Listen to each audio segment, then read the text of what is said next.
Uninstall Hotstar, ये particular hashtag Twitter पे trend हो रहा है। क्यों ट्रेंड हो रहा है? क्योंकि द अंपायर नाम की एक सीरीज आ रही है। ये सीरीज बाबर की लाइफ पे बेस्ड है और इसमें यह दिखाया गया कि बाबर कैसे मुसीबतों का सामना करते हुए इंडिया के अंदर आए और उन्होंने लोधी डायनेस्टी को हराया। मैंने सीरीज देखा नहीं है, बट प्राइमा फेसी लग रहा होगा कि यही सब दिखाया गया होगा। जो उसका ट्रेलर आया उससे हल्का फुल्का ये अंदाजा लग रहा है। अभी जैसे ये ट्रेलर रिलीज हुआ है भाई, ट्विटर पे लाइन लग गई है इसको क्रिटिसाइज करने के लिए। अब खास बात यह है कि जो क्रिटिसाइज करने का प्रिमाइस है वो अलग अलग लोगों के लिए सही हो सकता है, अलग अलग लोगों के लिए गलत हो सकता है।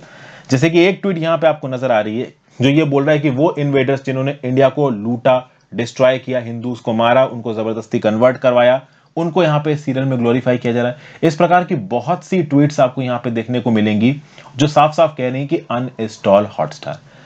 अभी आईटी रूल्स के अंदर आपको पता है कि सारे जितने भी आपके ओवरऑल प्लेटफॉर्म से इनको एक ग्रीवेंस ऑफिसर अपॉइंट करना है। तो यहाँ पे हॉटस्टार के ग्रीवेंस ऑफिसर से जब सवाल पूछा गया कि भाई ये आपके सीरियल में क्या दिखाया जा रहा है, बहुत सारे जो इंडिविजुअल्स थे उन्होंने अपनी ग्रीवेंस फाइल की। तो ऑब्वियसली बात है वहां पे ग्रीवेंस ऑफिसर को एक रिस्पॉन्स फाइल करना पड़ेगा। ग्रीवेंस ऑफिसर ने सारी पिटीशंस को, जितनी भी आप कह सकते हो कि ओवरऑल यहाँ पे कंप्लेंट फाइल हुई है इस सीरीज के अगेंस्ट, उसको रिजेक्ट करते हुए बोला कि भाई हमने कहीं से भी इस सीरीज में बाबर को ग्लोरीफाई नहीं किया। अब इस पर्टिकुलर इशू को समझने की कोशिश करते हैं। देखिए ओवरऑल अगर आप इसके हिस्टोरिकल पर्सपेक्टिव में चाहिए तो उसके बारे में तो देखिए हम बात करेंगे। हमारे इंडिया में जब भी कोई इस प्रकार की सीरीज आती है ना, कई बार ऐसी सीरीज कंट्रोवर्शियल हो जाती है। जैसे रिसेंटली एक सीरीज रिलीज हुई थी तांडव। ओके, तांडव से पहले एक और सीरीज आई थी आपकी आश्रम। तो इस प्रकार की सीरीज को काफी क्रिटिसाइज किया गया, काफी कंट्रोवर्शियल मानी गई है इस सीरीज। और देखिए बात यह है कि जब भी कोई वेब सीरीज बनाई जाती है ना, किसी एक इंपॉर्टेंट पर्सन के नाम पे बनाई जाती है और उस इंपॉर्टेंट पर्सन ने हिस्ट्री में क्या किया है उसके साथ रिलेट करके अगर आप सीरीज बनाते हो तो ऑब्वियसली बात है उस सीरीज के चलने के चांसेस बहुत ज्यादा होते हैं। इसका बेस्ट एग्जांपल अगर मैं आपको बताऊं तो एक सीरियल का शायद आपने नाम सुना हो, एर्तुगरुल, दिलीरीस एर्तुगरुल।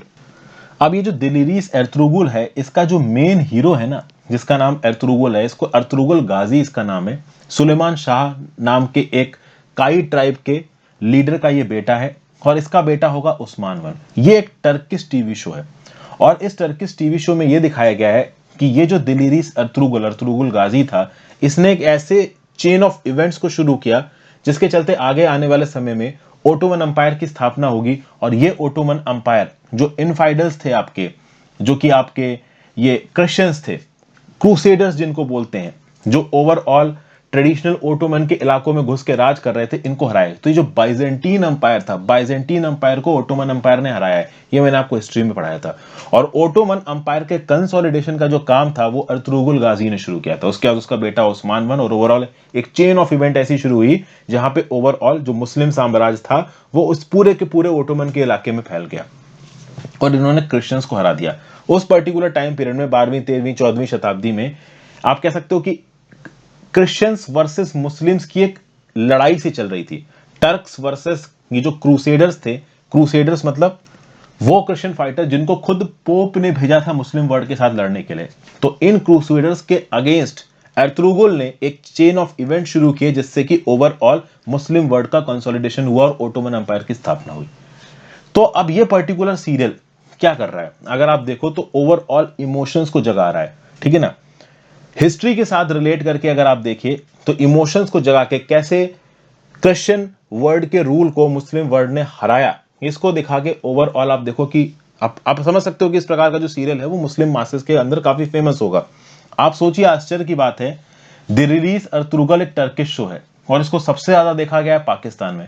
पाकिस्तान के बाद अगर किसी कंट्री में इसको सबसे ज्यादा देखा गया तो वो इंडिया है। इंडिया में आपको दिलीरीस अर्तुगरुल के बहुत फैन मिल जाएंगे।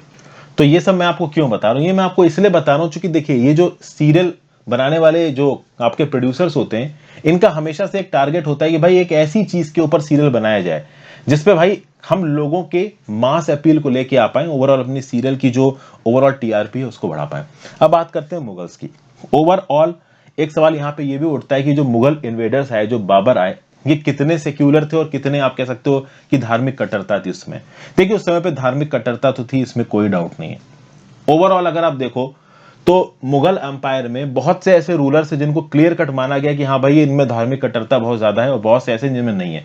जैसे अगर आप औरंगजेब की बात करो तो औरंगजेब के बारे में हम सबको पता है कि उसमें धार्मिक कट्टरता बहुत ज्यादा थी, उसने बहुत सारे मंदिरों को तोड़ा है, जबरदस्ती में उसने शिवाजी को दबाने की कोशिश की, हालांकि शिवाजी ने भी उसको दौड़ा दौड़ा के मारा। तो ओवरऑल औरंगजेब शिवाजी से जीत नहीं पाया, मराठाओं को हरा नहीं पाया, जबकि उससे पहले के मुगल लीडर्स ने ऐसी कोशिश नहीं की थी। अगर आप अकबर की बात करो तो अकबर का जो शासन था उसने पूरे के पूरे मुगल एम्पायर की नींव रखी थी, और जो इतना लंबा मुगल एम्पायर चला था ना उसकी नींव अकबर ने रखी थी। और अकबर का जो शासन एफिशिएंट था ना, अकबर ने कभी भी रिलीजियस, आप कह सकते हो कि एक्सट्रीमिटी पे नहीं गया, वो उसने हर धर्म का ध्यान रखा। उसको यह पता था कि भाई अगर यहां पे राज करना है तो हिंदू मुस्लिम सबको साथ लेके चलना पड़ेगा। इतनी छोटी सी बात औरंगजेब नहीं समझ पाया और उसका अंपायर एंड में देखोगे आप टूट गया। हालांकि मुगल अंपायर के डाउनफॉल के रीजंस मैंने बहुत डिटेल में अपनी वीडियोस में कवर किए हैं। रही बात बाबर की, अभी बाबर कितना सेक्युलर था कितना सेक्युलर नहीं था इसके बारे में देखिए ज्यादा जानकारी है नहीं। उस समय के लीडर्स का माइंडसेट क्या था ये, जैसे फॉर एग्जांपल हुमायूं की स्टोरी मैं आपको बताऊं। राणा सांगा करके एक राजा हुआ करते थे, बड़े बहादुर राजा थे चित्तौड़ के, ठीक है, इनको संग्राम सिंह भी कहा जाता था। इनकी जो वाइफ थी, इनकी वाइफ का नाम था रानी कर्णावती। अब हुआ ये कि बैटल ऑफ खानवा हुआ, ये बैटल ऑफ खानवा हुआ आपका 1527 में। किसके किसके बीच में हुआ? एक तरफ था बाबर और दूसरे तरफ थे आपके राणा सांगा और उनकी फोर्सेस, राजपूत फोर्सेस यहां पे हार गई। फिर 1528 में राणा सांगा की मृत्यु हो गई, इनको जहर देके मार दिया इनके ही साथियों ने। उसके बाद जो इनकी वाइफ थी रानी कर्णावती, वो जैसे तैसे करके अपना राज चला रही थी। गुजरात का एक राजा बहादुर शाह, उसने अटैक कर दिया किस पे? चित्तौड़ पे। अभी चित्तौड़गढ़ पे अटैक हुआ जब, किसका? बहादुर शाह का। उस समय पे रानी कर्णावती ने एक चिट्ठी लिखी। चिट्ठी किसको लिखी? हुमायूं को। और इस चिट्ठी में रानी कर्णावती ने लिखा कि मैं आपको अपना भाई मानती हूं, मुझे आप आके बचा लीजिए। लेकिन हुमायूं उनको बचाने के लिए नहीं गया। बहुत सारे हिस्टोरियंस का यह बोलना है कि हुमायूं उनको इसलिए बचा के नहीं गया क्योंकि एक मुस्लिम राजा एक हिंदू राजा के अगेंस्ट अटैक कर रहा था और वो चाहता था कि हिंदू राजा हार जाए, जबकि बहादुर शाह की खुद बाबर के साथ नहीं बनती थी, ठीक है ना। लेकिन कुछ हिस्टोरियंस ने इस कहानी को नहीं भी माना है। जैसे फॉर एग्जांपल अगर आप सतीश चंद्रा की बात करोगे ना, तो सतीश चंद्रा ने ये जो राखी वाली कहानी थी ना कि कर्णावती ने राखी भेजी आपकी हुमायूं को, इस कहानी को सच नहीं माना है। बिपिन चंद्रा की किताब में आपको एक कहानी मिल जाएगी। तो ओवरऑल हिस्ट्री को हम बहुत अलग अलग हिस्टोरियंस के माध्यम से देखते हैं, उनके व्यू पॉइंट से देखते हैं।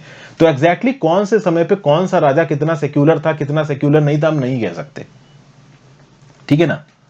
ये जो आपके ओवरऑल सीरियल बनाने वाले लोग हैं, ये सीरियल बनाने वाले लोगों को अपनी टीआरपी बनानी तो उन्होंने शो बना दिया, और अलग अलग हिस्टोरियंस अलग अलग राय दे रहे हैं। अब आप मुझे अपनी राय नीचे कमेंट बॉक्स में दीजिए, क्या इस प्रकार के जो शोज हैं वो इंडिया में अलाउ होने चाहिए? वैसे तो देखिए अभी इस शो के बारे में कुछ भी बोलना सही नहीं, जब तक आप पूरा शो ना देख लो तब तक आप चीज कह नहीं सकते।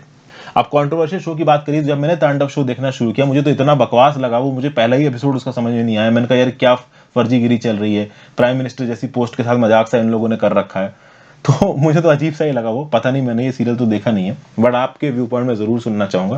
बड़ा भद्र भाषा में थोड़े अपनी व्यू पॉइंट दीजिएगा। Thank you so much for watching. I hope आपको ये एनालिसिस थोड़ी मोड़ी समझ में आई हो, जो हिस्टोरिकल फैक्ट्स मैंने आपको यहाँ पे बताए आपको रेलिवेंट लगे हो। Have a great day friends, good bye.